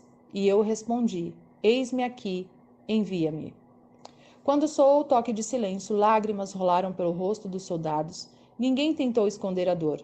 Quando os carregadores do caixão partiram, os que estavam alinhados do lado de fora entraram um por um, saudando e se ajoelhando ao pé do ataúde para um último adeus. O C-17 partiu mais tarde naquela manhã, parando para abastecer ao longo do trajeto e chegou à base aérea de Dover. Ali, outra guarda de honra e a família do soldado morto receberam o caixão e o escoltaram para casa. Não há momento mais sombrio na vida de uma pessoa do que perder alguém que se ama. Apesar disso, muitas e muitas vezes vi famílias unidas, militares, cidades e toda uma nação reunidas para mostrar o melhor de si nesses momentos trágicos. Quando um experiente operador especial do exército foi morto no Iraque, seu irmão gêmeo permaneceu firme consolando os amigos do soldado, mantendo a família unida e afirmando que o irmão teria orgulho de sua força naquele momento de necessidade. Quando um Ranger foi enviado de volta à sua base em Savannah, na Geórgia, toda a unidade vestida em seu melhor uniforme marchou da igreja até o bar favorito do morto, na River Street. Toda a cidade de Savannah foi se juntando à unidade ao longo do trajeto. Bombeiros, policiais, veteranos de guerra, civis de todas as classes estavam lá para homenagear o jovem soldado que morrera heroicamente no Afeganistão. Quando uma aeronave CV-22 caiu no Afeganistão, matando o piloto e vários homens da tripulação, os aeronautas da mesma unidade se reuniram, prestaram sua homenagem e voaram no dia seguinte, sabendo que seus companheiros mortos gostariam de vê-los no ar, continuando a missão. Quando um acidente de helicóptero ceifou a vida de 25 operadores especiais e 6 soldados da Guarda Nacional, toda a nação lamentou, mas também sentiu enorme orgulho da coragem, do patriotismo e do valor dos guerreiros mortos. Em algum momento, todos nós enfrentaremos uma fase sombria na vida, se não a morte de um ser amado, alguma coisa que aniquile nossa energia e nos faça duvidar do futuro. Nesse momento sombrio, mergulhe fundo dentro de si mesmo e dê o seu melhor. Capítulo 9. Dê esperança às pessoas. Se você quer mudar o mundo, comece a cantar quando estiver enfiado na lama até o pescoço. O vento noturno que vinha do oceano soprava a 30 km por hora. Não havia lua e uma camada de nuvens baixas obscurecia as estrelas. Eu estava com lama até a altura do peito, coberto de sujeira da cabeça aos pés. Com a visão embaçada pelo barro endurecido, só conseguia enxergar a fila de companheiros alinhados no poço do meu lado. Era a quarta-feira da semana infernal e minha classe tinha sido engolida pelos execráveis pântanos de Tijuana. A semana infernal era o acontecimento mais importante da primeira fase do treinamento SEAL. Eram 6 dias sem dormir e sob implacável hostilidade dos instrutores. Eram longas corridas, exercícios de natação em mar aberto, pista de obstáculos, subidas em cordas, infindáveis sessões de ginásticas e constantes remadas no pequeno bote inflável. O objetivo da semana infernal era eliminar os fracos, aqueles que não eram suficientemente competitivos e resistentes para merecer um lugar entre os SEALs. Estatisticamente, mais alunos abandonavam o treinamento durante a semana infernal do que em qualquer outra fase, e o pântano era a parte mais difícil da semana. Localizado entre o sul de San Diego e o México, o pântano era uma região baixa onde a drenagem do San Diego criava uma grande faixa de terreno pantanoso e profundo que tinha consistência de barro úmido. No início daquela tarde, nossa classe tinha remado em seus botes de borracha de Coronado até o pântano. Assim que chegamos, recebemos ordem de entrar no pântano e iniciamos uma série de corridas e competições individuais organizadas para nos manter com frio, molhados e miseráveis. A lama se grudava em toda parte do corpo. Era tão densa que se mover por ela exauria nossas forças e punha à prova nossa vontade de prosseguir. As atividades duravam horas. No fim da tarde, mal conseguíamos nos mexer com o frio de gelar os ossos e o cansaço. Quando o sol se punha, a temperatura declinava, a velocidade do vento aumentava e tudo parecia ainda mais difícil. A moral caía rapidamente, ainda estávamos na quarta-feira e sabíamos que mais 3 dias de dor e exaustão nos aguardavam. Era o momento da verdade para muitos alunos. Tremendo incontrolavelmente, com mãos e pés inchados pelo uso incessante e a pele tão sensível que o mais leve movimento podia gerar desconforto, íamos perdendo a esperança rapidamente. Recortado em silhueta contra a luz, distantes da cidade, um instrutor caminhou decidido até a borda do pântano. No tom de um velho amigo, falou com gentileza em um megafone e ofereceu conforto aos recrutas sofredores. Podíamos nos juntar a ele e aos outros instrutores ao pé do fogo, ele dizia. Ali havia café quente e canja de galinha. Poderíamos descansar até o sol arraiar. Saiam daí, acalmem-se. Eu percebia que alguns alunos estavam prontos a aceitar a oferta. Afinal, quanto mais conseguiríamos sobreviver naquele pântano? Uma fogueira, café quente e canja de galinha com certeza soavam bem. Mas então veio a armadilha. Só precisávamos que 5 de nós desistissem, apenas 5, e o resto da classe não sofreria mais. O companheiro ao meu lado começou a se mover na direção do instrutor. Agarrei seu braço e o segurei firme, mas a necessidade de escapar à lama era grande demais. Ele escapou e começou a caminhar na direção da terra firme. Pude ver que o instrutor sorria. Ele sabia que uma vez que um desistisse, outros o seguiriam. De repente, acima do uivo do vento, ouviu-se uma voz cantando. Era uma voz cansada e rascante, mas suficientemente alta para ser ouvida por todos. A letra não se destinava a ouvidos ternos, mas todos a conheciam. A uma voz se juntou outra, e duas se tornaram 13, e em pouco tempo todos estavam cantando. O companheiro que se encaminhava para a terra firme deu meia volta e retornou para o meu lado. Enlaçando seu braço no meu, também começou a cantar. O instrutor pegou o megafone e gritou para a classe que parasse de cantar. Ninguém obedeceu. Ele gritou ao chefe da classe que controlasse seus recrutas. O canto continuou. A cada ameaça do instrutor, as vozes cresciam. A classe ficava mais forte e a vontade de continuar diante da adversidade tornava-se inquebrantável.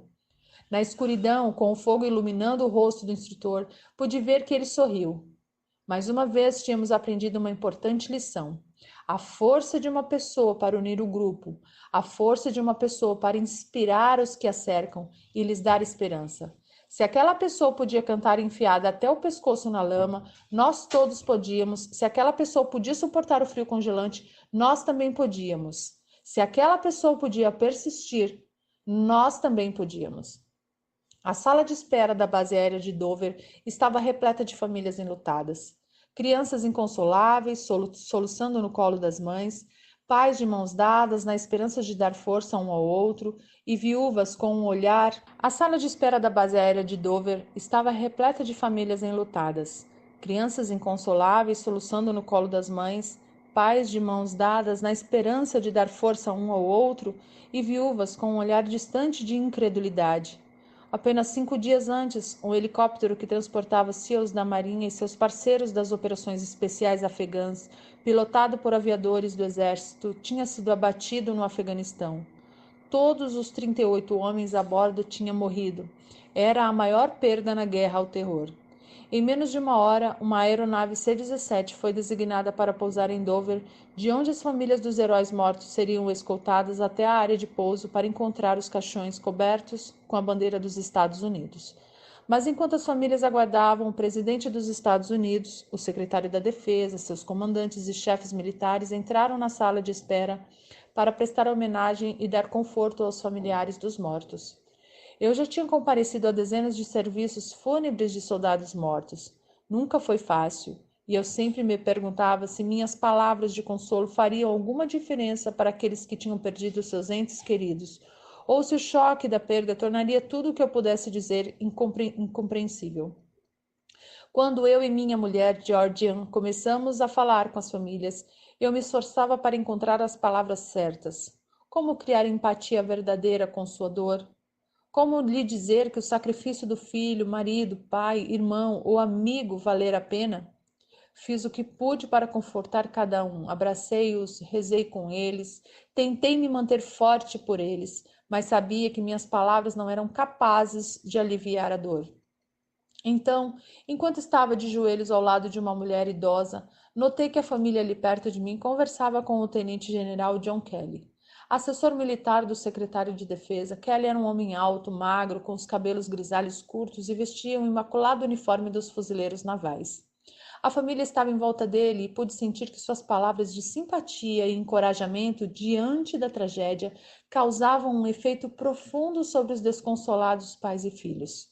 Ele sorria e eles sorriam, eles o abraçavam e eles o abraçavam de volta, ele estendia a mão e eles a agarravam com força. Depois de abraçar as famílias uma última vez e agradecer a elas por seu sacrifício, Kelly passava ao próximo grupo de tristes sobreviventes. Durante a hora seguinte, John Kelly tocou quase todas as famílias na sala. Mais do que as de qualquer outro visitante naquele dia, as palavras de Kelly reverberaram em cada pai, esposa, irmão, irmã ou amigo. Eram palavras de compreensão, eram palavras de compaixão e, acima de tudo, de esperança. Só John Kelly podia fazer a diferença naquele dia. Só John Kelly podia ter lhes dado tanta esperança, porque só John Kelly sabia o que era perder um filho em combate. Primeiro-tenente Robert Kelly fora morto no Afeganistão em 2020, quando servia o 3º Batalhão do 5º Regimento dos Fuzileiros Navais. O general Kelly e sua família tinham enfrentado a mesma tragédia com que as famílias se defrontavam em Dover naquele dia. Mas a família Kelly sobrevivera. Tinha resistido à dor, à angústia e ao inconsolável sentimento de perda.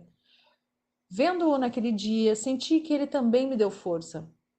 Quando se perde um soldado, a verdade é que choramos por sua família, mas também tememos que o mesmo destino se abata sobre nós.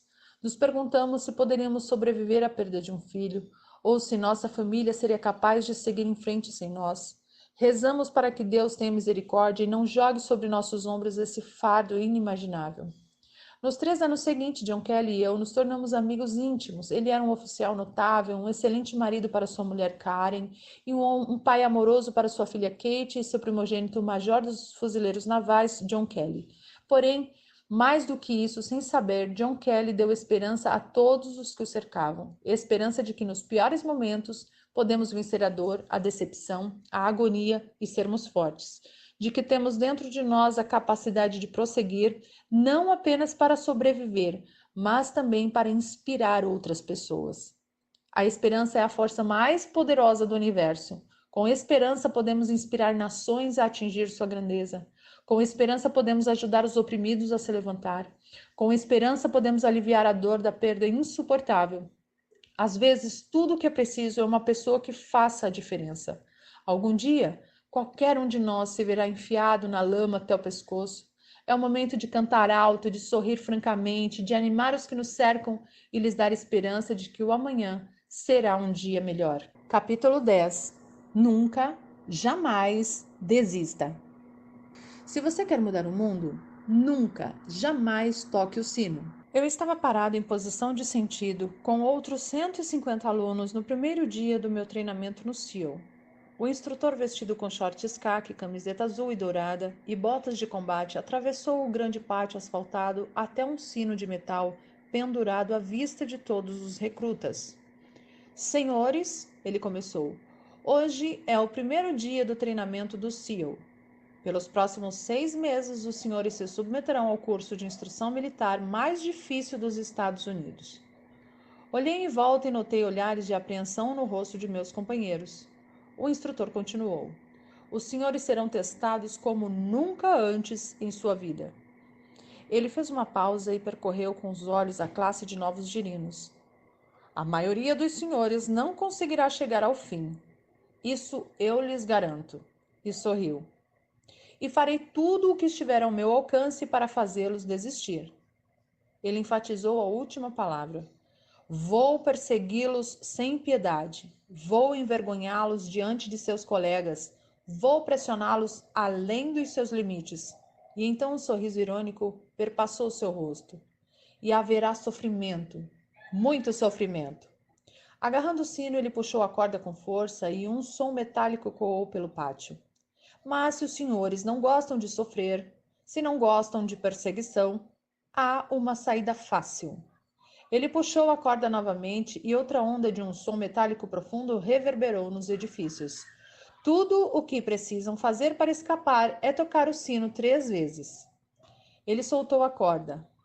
Toquem o sino e não terão que levantar cedo. Toquem o sino e não terão que aguentar as longas corridas, os exercícios de natação em águas geladas, as pistas de obstáculos. Toquem o sino e poderão evitar todo esse sofrimento. Então o instrutor olhou para o chão e pareceu interromper o monólogo que preparara. Mas vou lhe dizer uma coisa, ele continuou. Se desistirem, vão se arrepender pelo resto da vida. Desistir não torna nada mais fácil. 6 meses depois, éramos apenas 33 na cerimônia de graduação. Muitos tinham escolhido a saída mais fácil, tinham desistido, e eu apostava que o instrutor tinha razão. Eles se arrependeriam pelo resto da vida. De todas as lições que aprendi no treinamento do SEAL, essa foi a mais importante. Nunca desista. Não parece uma afirmação muito profunda, mas a vida constantemente nos coloca em situações em que desistir parece muito mais fácil do que seguir em frente. Quando as probabilidades desfavoráveis se acumulam contra nós, desistir nos parece o mais racional. E toda a minha carreira me inspirei em homens e mulheres que se recusaram a desistir, que se recusaram a ter pena de si mesmos, mas nenhum me inspirou mais do que uma jovem Ranger que conheci em um hospital no Afeganistão. Já era tarde da noite quando fui informado de que um dos meus soldados tinha pisado numa mina e fora transferido de helicóptero para o hospital de campanha, perto do meu quartel-general. Eu e o comandante dos Rangers, coronel Eric Kurila, partimos rapidamente para o hospital e logo estávamos no quarto do soldado. Ele estava deitado numa cama hospitalar, com tubos presos à boca e ao peito. Queimaduras da explosão marcavam seus braços e seu rosto. O cobertor que lhes cobria o corpo estava plano onde deveriam estar suas pernas. Sua vida tinha mudado para sempre. Eu já tinha feito incontáveis visitas ao hospital de campanha no Afeganistão. Como comandante em tempo de guerra, eu tentava não interiorizar o sofrimento humano. Sabia que isso faz parte da luta. Soldados se ferem, soldados morrem. Se deixarmos que cada decisão nossa se baseie na possibilidade da morte, teremos que lutar com unhas e dentes para sermos eficientes. De alguma forma, aquela noite parecia diferente. O soldado diante de mim era muito jovem, mais novo que meus 2 filhos. Tinha 19 anos e se chamava Adam Bates. Tinha chegado ao Afeganistão havia apenas uma semana e aquela fora sua primeira missão. Eu me inclinei, toquei seu ombro. Ele parecia estar sedado, inconsciente. Refleti por um instante, fiz uma prece e já me preparava para sair quando uma enfermeira entrou para ver meu soldado. Ela sorriu, testou seus sinais vitais e me perguntou se eu tinha alguma pergunta sobre seu estado. Informou-me que ele tivera as 2 pernas amputadas e tinha graves queimaduras, mas que sua chance de sobrevivência era boa. Agradeci a ela o cuidado que dispensava o soldado Bates e lhe disse que voltaria quando ele estivesse consciente. Oh, ele está consciente, ela disse. Na verdade, seria bom o senhor falar com ele. Gentilmente, ela sacudiu o jovem Ranger, que abriu ligeiramente os olhos e percebeu a minha presença. Ele não pode falar, disse a enfermeira, mas como sua mãe era surda, ele conhece a linguagem de sinais. A enfermeira me estendeu uma folha de papel com vários símbolos da linguagem de sinais. Falei por um minuto, tentando encontrar forças para dizer a coisa certa. O que dizer a um jovem que tinha perdido as 2 pernas servindo seu país? Como fazê-lo se sentir melhor sobre seu futuro? Com o rosto inchado pela explosão, os olhos quase imperceptíveis em meio à vermelhidão e às bandagens, Bates me encarou por um instante. Deve ter percebido a piedade em minha expressão. Erguendo a mão, começou a fazer sinais. Olhei cada símbolo na folha de papel que tinha diante de mim. Lenta e dolorosamente, ele sinalizou. Vou ficar bem. E caiu no sono. Quando deixei o hospital naquela noite, não pude evitar o choro. De centenas de homens com os quais eu conversara no hospital, nenhum nunca se queixou. Nunca. Tinham orgulho do que faziam. Aceitavam seu destino. E tudo o que queriam era voltar à sua unidade. Estar com os homens que tinham deixado para trás. De alguma maneira, Bates personificava todos esses homens chegados ao hospital antes dele. Um ano depois dessa visita ao hospital, eu estava na cerimônia de troca de comando do 75º Regimento dos Rangers. Ali, entre as fileiras de soldados, estava Bates, elegante em seu uniforme e ereto sob suas novas próteses ortopédicas. Por casualidade, ouviu desafiar seus companheiros a uma competição. Apesar de tudo, porque passara as várias cirurgias, a dolorosa reabilitação, a necessidade de se adaptar a uma nova vida, ele jamais desistira. Estava ali rindo, brincando e, como me prometera, estava bem. A vida é cheia de fases difíceis, mas sempre existe alguém em uma situação pior do que a nossa. Se enchermos nossos dias com autopiedade, tristeza pela maneira como fomos tratados, lamentando nossa sorte na vida, culpando alguém ou alguma coisa por nossas circunstâncias, a vida será longa e difícil. Se, por outro lado, nos recusarmos a desistir de nossos sonhos, nos mantivermos firmes e fortes diante das adversidades, então a vida será o que fizermos dela e podemos fazê-la grandiosa. Nunca, jamais toque o sino. Lembre-se, comece o dia com uma tarefa feita. Encontre alguém que o ajude a enfrentar a vida. Respeite todo mundo. Saiba que a vida não é justa e que muitas vezes você vai fracassar. Mas se assumir alguns riscos, der um passo à frente quando os tempos forem duros, encarar os tiranos, ajudar os oprimidos e nunca desistir. Se fizer tudo isso, poderá mudar sua vida para melhor e talvez o mundo. Aula inaugural na Universidade do Texas, 21 de maio de 2014. O slogan da universidade é: "O que começa aqui muda o mundo". Devo admitir que ele me agrada. O que começa aqui muda o mundo. Esta noite, quase 8.000 estudantes estão se formando na Universidade do Texas. Segundo o ESC.com, esse grande paradigma de rigor analítico, um americano médio vai conhecer 10.000 pessoas ao longo da vida. É muita gente. Mas se cada um de vocês mudar a vida de 10 pessoas apenas, e cada uma delas mudar a vida de outras 10 em 5 gerações, 125 anos, esta classe de 2014 terá mudado a vida de 800 milhões de pessoas. 800 milhões, mais que o dobro da população dos Estados Unidos, uma geração mais, e será possível mudar toda a população do mundo, 8 bilhões de pessoas. Se vocês pensam que é difícil mudar a vida de 10 pessoas, mudá-las para sempre, estão errados.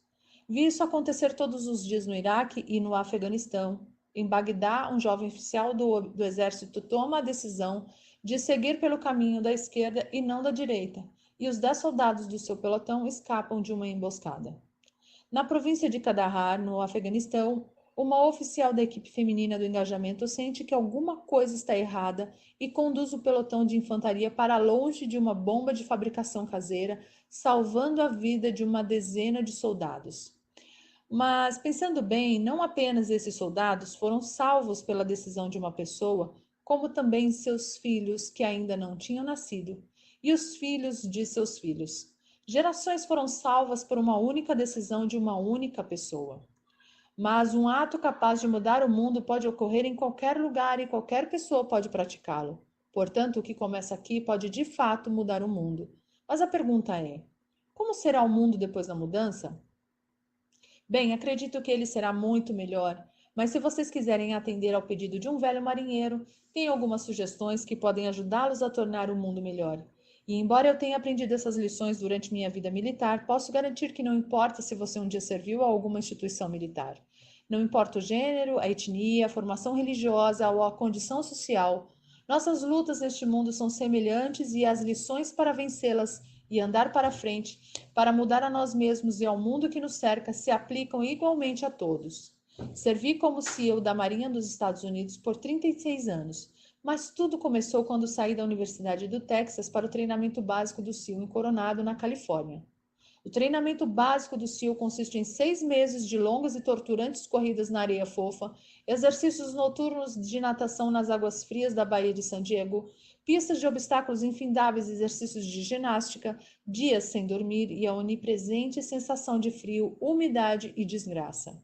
Foram 6 meses de constantes perseguições de guerreiros profissionalmente treinados que tentavam descobrir os fracos de corpo e mente e eliminá-los antes que se tornassem um CEO da Marinha. Mas o treinamento também visava descobrir alunos capazes de lidar num ambiente de constante estresse, caos, fracasso e adversidade. Para mim, o treinamento básico do SEAL foi um período de desafios condensados em 6 meses. Portanto, eis as 10 lições que aprendi no treinamento básico do SEAL e que espero que sejam valiosas para vocês na sua vida futura. Todas as manhãs, meus instrutores, que naquela época eram todos veteranos do Vietnã, apareciam no nosso alojamento e a primeira coisa que faziam era inspecionar nossas camas.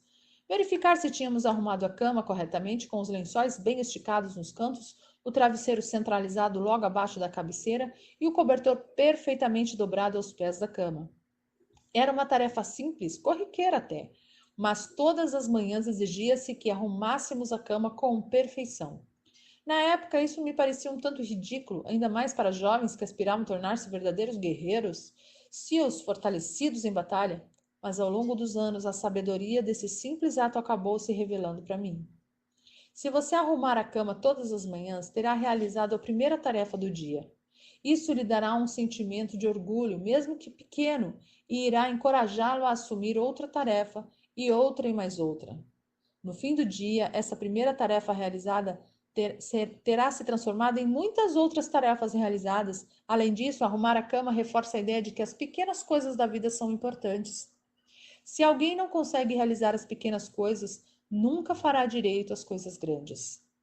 E se por acaso você tiver um dia infeliz, voltará para casa e encontrará a cama arrumada que você arrumou, e ela lhe dará um incentivo de que o amanhã será melhor.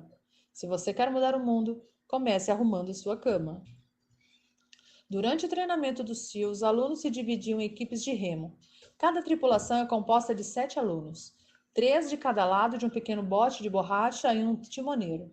Todos os dias, cada tripulação se alinhava na praia e era instruída a ultrapassar a arrebentação e remar vários quilômetros ao longo da costa. No inverno, as ondas em San Diego podem chegar a 3 metros de altura, o que tornava muito difícil atravessar a arrebentação remando, a menos que todos se empenhassem com todas as forças. Cada remada precisava estar sincronizada com a contagem do timoneiro. Todos deviam exercer a mesma força ou o bote emborcaria e seria arremessado bruscamente de volta à praia, e para que o bote chegasse ao seu destino, todos deviam remar. Você não pode mudar o mundo sozinho. Vai precisar de ajuda e para chegar ao destino precisará de amigos, de colegas, da boa vontade de estranhos e de um bom timoneiro para guiá-los. Se você quer mudar o mundo, encontre alguém que o ajude a remar. Depois de algumas semanas de treinamento, minha classe, que começara com 150 homens, estava reduzida a apenas 42. Eram 6 equipes de 7 homens em cada bote. Eu estava no bote que levava os alunos mais altos, mas a melhor tripulação era a dos baixinhos, a tripulação dos gnomos, como a chamávamos. Nenhum dos tripulantes tinha mais de 1,65 m. Essa equipe era formada por um indo-americano, um afro-americano, um polaco-americano, um greco-americano, um ítalo-americano e 2 garotos do meio oeste. Eles corriam, remavam e nadavam mais rápido do que todos os outros. Os grandalhões das outras tripulações viviam fazendo piadas sobre as nadadeirinhas que os gnomos calçavam em seus pezinhos antes de cada exercício de natação. Mas aqueles baixinhos, vindos de cantos diferentes do país e do mundo, sempre riam por último, mostrando que podiam nadar mais rápido que qualquer um e chegar à praia antes de todos nós. O treinamento do SEAL é um grande equalizador. Tudo o que importa é a vontade de vencer e não a cor, a etnia, ou a educação, ou a classe social. Se você quer mudar o mundo, avalie as pessoas pelo tamanho do coração. Várias vezes por mês, os instrutores alinhavam a classe e inspecionavam os uniformes.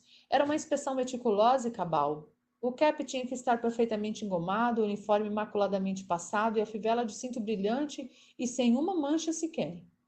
Porém, parecia que por mais que nos esforçássemos para engomar o cap, passar o uniforme ou polir a fivela, nunca atingíamos a perfeição. Os instrutores sempre encontravam algo errado.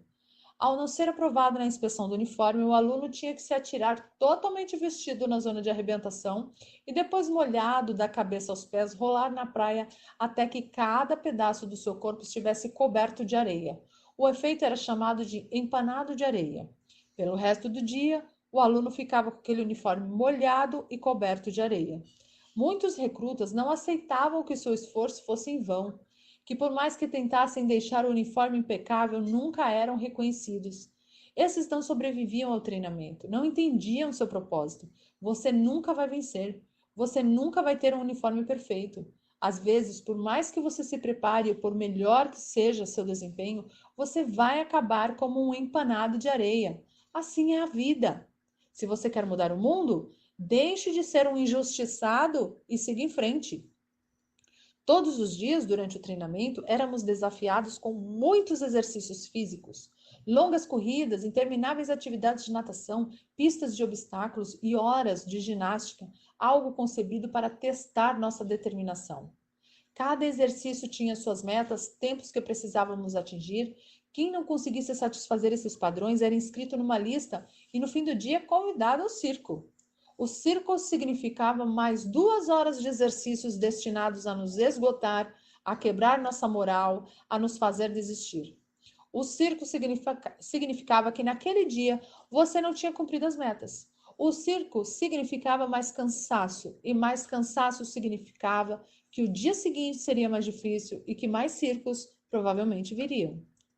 Mas, a certa altura do treinamento, todos acabavam na lista do circo. E uma coisa interessante acontecia para aqueles que estavam constantemente na lista. Com o tempo, esses alunos que tinham feito 2 horas extras de ginástica ficavam cada vez mais fortes.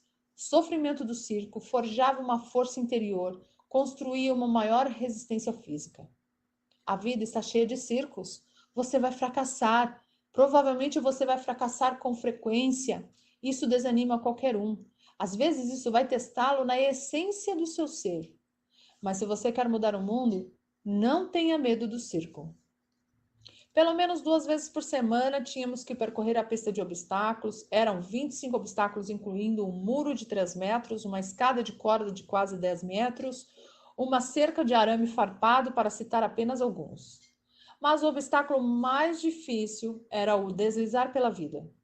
Tinha uma torre de 9 metros com 3 níveis numa extremidade e uma torre com um nível na outra.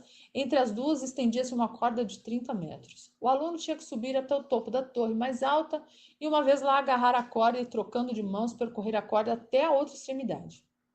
O recorde de pista de obstáculos já tinha anos quando minha classe iniciou o treinamento em 1977. Parecia um recorde imbatível até que um dia um aluno decidiu deslizar pela vida mergulhando de cabeça. Em vez de se movimentar com o corpo abaixo da corda, ele corajosamente montou na corda. Era um movimento perigoso, aparentemente bobo e de alto risco. Qualquer falha podia significar um ferimento e a expulsão do treinamento. Sem hesitação, ele deslizou pela corda perigosamente rápido, quebrando o recorde de anos. Se você quer mudar o mundo, atire-se ao obstáculo de cabeça. Durante a fase de guerra terrestre do treinamento, os alunos viajavam para a ilha de San Clemente, que fica na costa de San Diego. As águas de San Clemente são um criadouro dos grandes tubarões brancos. O treinamento ali consistia em uma série de longos testes de natação. Um deles era um exercício noturno. Antes da partida, os instrutores nos ofereciam um resumo das espécies de tubarões que haviam aquelas águas, mas nos garantiram que nenhum aluno jamais fora devorado por um tubarão, pelo menos não recentemente. Mas também ficamos sabendo que, se um tubarão começasse a nos rondar, devíamos manter nossa posição, nada de nadar para longe, nada de demonstrar medo. E se, faminto por um lanchinho da noite, um tubarão se lançasse na nossa direção, devíamos reunir todas as nossas forças e acertar-lhe um soco no focinho. Isso o faria dar meia volta e se afastar. Há muitos tubarões no mundo. Se você pretende continuar nadando, terá que enfrentá-los. Se você quer mudar o mundo, não fuja dos tubarões. Uma das nossas tarefas como SEALs da Marinha era realizar ataques submarinos contra navios inimigos. Praticamos essa técnica extensivamente durante o treinamento básico. A missão de ataque é realizada por 2 mergulhadores que são deixados nas águas de um porto inimigo e precisam nadar 2 quilômetros sob a superfície, usando apenas um tanque de oxigênio e uma bússola para chegar ao alvo. Durante o nado, mesmo abaixo da superfície, alguma luz penetra nas águas. É reconfortante saber que existe um mar aberto sobre nós. Mas quando nos aproximamos do navio que está amarrado a um pier, a luz vai desaparecendo. A estrutura de aço do navio bloqueia a luz da lua e as lâmpadas da rua, bloqueia toda a luz ambiente. Para ter sucesso na missão, temos que nadar debaixo do navio e encontrar a quilha, a linha central na parte mais profunda do navio. Ela é nosso objetivo. Mas essa é também a parte mais escura, onde não se consegue enxergar um palmo diante do nariz, onde o barulho das máquinas é ensurdecedor e onde é fácil perder a orientação e fracassar. Todo SEAL sabe que debaixo da quilha, no momento de maior escuridão da missão, É preciso manter a calma e que todas as habilidades táticas, toda a força física e mental devem ser postas em prática. Se você quer mudar o mundo, dê o seu melhor nos momentos mais sombrios. A nona semana de treinamento tem um nome: Semana Infernal. São 6 dias sem dormir, de constantes hostilidades física e mental, e um dia especial nos pântanos. Os pântanos são uma região entre San Diego e Tijuana, onde as águas refluem e formam redemoinhos, uma faixa de terreno pantanoso onde a lama nos engolfa. Foi numa quarta-feira da semana infernal que remamos até o pântano e passamos as 15 horas seguintes tentando sobreviver ao lodo congelante, ao vento uivante e à incessante pressão dos instrutores nos incitando a desistir. Quando o sol começou a se pôr naquele fim de tarde de quarta-feira, minha classe, tendo cometido alguma grave infração das regras, recebeu ordens de entrar no pântano. A lama cobriu cada homem até que a única parte visível era a cabeça. Os instrutores nos disseram que só poderíamos sair do pântano se 5 homens desistissem. Bastariam 5 homens e poderíamos nos ver livres daquele frio opressivo. Quando olhei em volta, percebi que alguns alunos estavam prestes a abandonar a prova. Faltavam ainda 8 horas para o sol nascer, mais 8 horas de um frio de gelar os ossos. O barulho de dentes batendo e dos gemidos dos recrutas era tão alto que não se podia ouvir nenhuma outra coisa. E então, uma voz ecoou pela noite, uma voz começou a cantar uma música. A voz era terrivelmente desafinada, mas cantava com grande entusiasmo. Outra voz se juntou à primeira, e 2 se tornaram 3, e logo toda a classe estava cantando. Sabíamos que se um homem podia resistir ao sofrimento, os outros também poderiam. Os instrutores nos ameaçaram com mais tempo dentro do pântano se continuássemos cantando, mas o canto persistiu. E de algum modo, o lodo parecia um pouco mais quente, o vento um pouco mais fraco e o amanhecer um pouco mais próximo. Se aprendi alguma coisa viajando pelo mundo foi a força da esperança. A força de uma pessoa, de um Washington Lincoln, King, Mandela e até de uma menina do Paquistão, Madala. Uma pessoa pode mudar o mundo quando dá esperança a outros. Se você quer mudar o mundo, comece a cantar quando estiver enfiado na lama até o pescoço. Finalmente, no treinamento do SEAL existe um sino de metal que fica pendurado no centro do pátio, à vista de todos. Tudo o que um aluno precisava fazer se quisesse desistir do treinamento era tocar o sino. Toque o sino e não terá mais que acordar às 5 da manhã. Toque o sino e não terá mais que nadar nas águas geladas. Toque o sino e não terá mais que enfrentar as longas corridas, a pista de obstáculos, os exercícios físicos e não terá mais que suportar o sofrimento do treinamento. Basta tocar o sino. Se você quer mudar o mundo, nunca, jamais toque o sino. Aos graduados de 2014, devo dizer que vocês estão a um passo de se formar. A um passo de iniciar sua jornada pela vida. A um passo de começar a mudar o mundo para melhor. Não será fácil. Comecem cada dia com uma tarefa concluída. Encontrem alguém que os ajude a atravessar a vida. Respeitem todas as pessoas. Saibam que a vida não é justa e que às vezes o fracasso é inevitável. Mas mesmo correndo alguns riscos, sigam em frente. Quando os tempos forem difíceis, enfrentem os tiranos, ajudem os oprimidos e nunca, jamais desistam. Se fizerem tudo isso, as próximas gerações viverão num mundo muito melhor. E o que começou aqui irá, de fato, mudar o mundo para melhor. Muito obrigado. Hooking and Horns.